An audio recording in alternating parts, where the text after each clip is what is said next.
مرحبا بكم جميعا. سنشرح في هذا الفيديو كيفية إضافة الصوت لنماذج جوجل.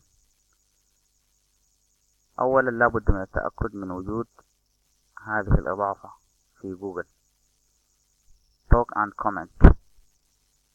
ثم بعد ذلك نأتي إلى هذه الإضافة فننقر إليها هنا 1 2 3 1 2 3.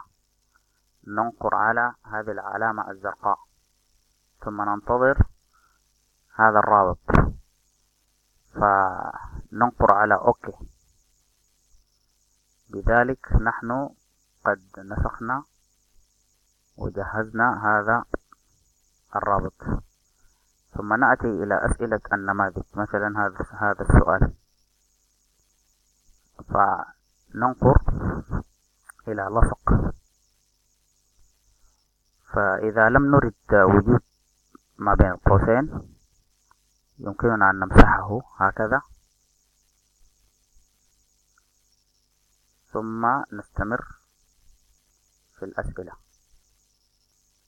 وها هنا هذا السؤال، ثم نختار له إما صح أو خطأ،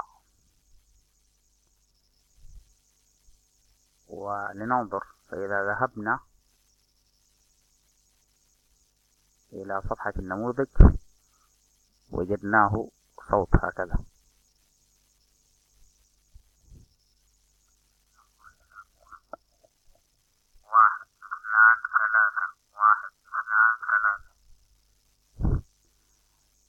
أشكركم على حسن استماعكم.